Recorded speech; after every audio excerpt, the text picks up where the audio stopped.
చూస్ country delight, live better. ఇప్పుడే country delight app ని download చేసుకోండి.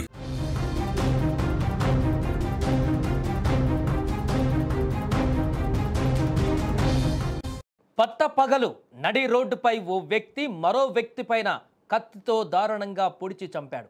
అందరూ చూస్తుండగానే ఈ ఘోరం జరిగింది హైదరాబాద్లో. ఇద్దరు స్నేహితుల మధ్య నెలకొన్నటువంటి వాగ్వాదమే హత్యకు దారితీసినట్టుగా తెలుస్తుంది.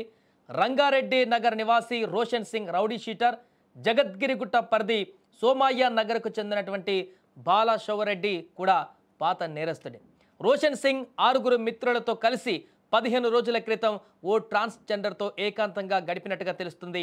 అయితే డబ్బు చెల్లింపు విషయంలో అక్కడే గొడవ జరగగా బాలానగర్ పిఎస్లో ఆ ట్రాన్స్జెండర్ ఫిర్యాదు చేసినట్టుగా తెలుస్తుంది. అయితే ఈ ఫిర్యాదుతో రోషన్ అతని మిత్రులపైన కేసు నమోదైంది.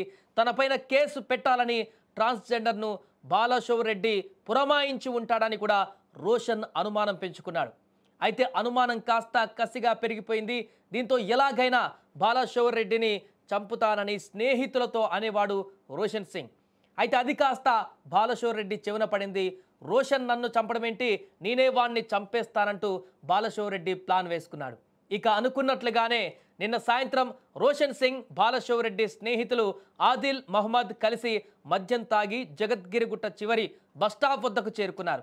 మద్యం మత్తులో పాత విషయాలు మాట్లాడుకుంటూ గొడవ పెట్టుకున్నారు. ఉన్నట్లుండి రోషన్ను మహమ్మద్ పట్టుకోగా బాలశౌరెడ్డి కత్తితో విచక్షణ రహితంగా పొడిచాడు. అనంతరం బైక్పై సిద్ధంగా ఉన్నటువంటి ఆదిల్తో కలిసి పారిపోయాడు.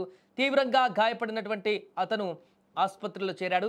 పరిస్థితి విషమించడంతో అతన్ని గాంధీ ఆసుపత్రికి తరలించగా చికిత్స పొందుతూ ఈరోజు ఉదయం మరణించాడు. ఘటనా స్థలిలో ఉన్నటువంటి మరో మిత్రుడు మనును పోలీసుల అదుపులోకి తీసుకొని విచారిస్తున్నారు. ఏదేమైనా కూడా నిన్న జగద్గిరిగుట్ట పరిధిలో జరిగినటువంటి దారుణమైనటువంటి హత్యాకాండ హైదరాబాద్లో ఉన్నటువంటి స్థానికులను ఒక్కసారిగా భయభ్రాంతులకు గురిచేసింది. ముఖ్యంగా జగద్గిరిగుట్ట పరిసర ప్రాంతాల ప్రజలనైతే తీవ్ర భయాందోళనకు గురిచేసింది. అందరూ చూస్తుండగానే పబ్లిక్ ప్లేస్లో సినిమా ఫకీలో కనుక జరిగినట్టుగా అలాంటి ఇన్సిడెంట్ జరిగింది. అందరూ చూస్తుండగా ఒకరు పట్టుకొని ఇంకొకరు కత్తితో పొడిచి దారుణంగా ఆ విజువల్స్ మీకు చూపించలేకపోతున్నాం గైడ్లైన్స్ కారణంగా. కానీ అత్యంత దారుణమైనటువంటి ఒక జంతువుని కనుక ఎంత ఈజీగా పొట్టన పెట్టుకుంటారో అంత ఈజీగా వ్యక్తి ఒక మనిషిని చంపుతున్నటువంటి దృశ్యాలు చాలామందిని తీవ్ర ఆందోళనకు గురిచేశాయి, భయాందోళనకు గురిచేశాయి, చాలా కలిచివేశాయి ఆ తర్వాత జరిగినటువంటి పరిణామాలు. ఏదేమైనా కూడా ఆ యువకుడు అతను కూడా రౌడీ షీటర్కు సంబంధించినటువంటి మూలాలు ఉన్నటువంటి వ్యక్తి, చనిపోయినటువంటి వ్యక్తి కూడా. ఏదేమైనా కూడా ప్రస్తుతం ఈ ఘటన సంచలనంగా మారింది. దీనిపైన చాలామంది కామెంట్ చేస్తున్నారు. ఇంత దారుణంగా నడి రోడ్డుపైనే హత్యలు, చంపుకునేటువంటి పరిస్థితి ఏర్పడుతున్న సందర్భంలో పోలీసులు మరింత కఠినంగా వ్యవహరించాల్సిన అవసరం ఉంది, మరింత సీరియస్గా యాక్షన్స్ తీసుకోవాల్సిన అవసరం ఉంది. ఇలాంటి మూకలు రోడ్డు మీదకి వచ్చి ఇలాంటి పనులు చేయకుండా అడ్డుకోవాల్సిన అవసరం ఉందంటూ కూడా కామెంట్ చేస్తున్నారు. ఏదేమైనా కూడా నిన్న జరిగినటువంటి ఈ హత్యకు సంబంధించినటువంటి వివరాలు అయితే దర్యాప్తులో భాగంగా ఒక్కొక్కటిగా బయటకు వస్తున్నాయి.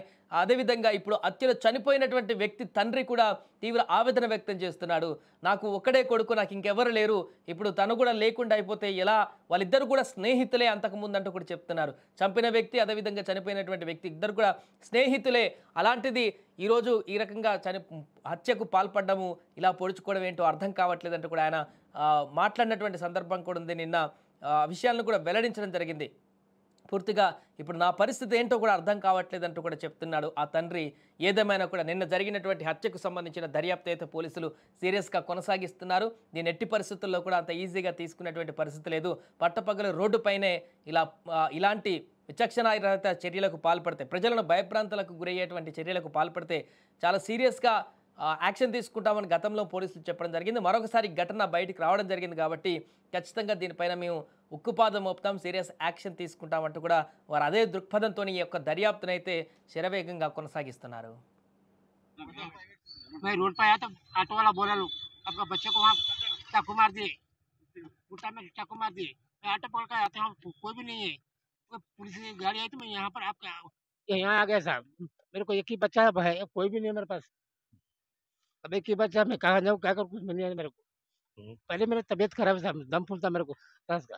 आपका नाम क्या है? रोशन सिंह। रोशन सिंह। जी। क्या काम करते हो?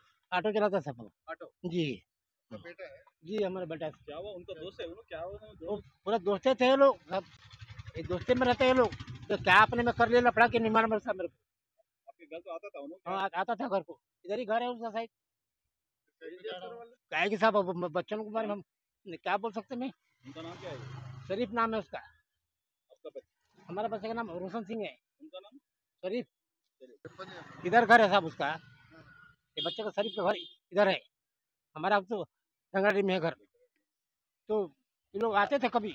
आज क्या ये लोगों को लफड़ा हुआ, मैं घर में था सो के, मैं सम्राट के यहाँ आया।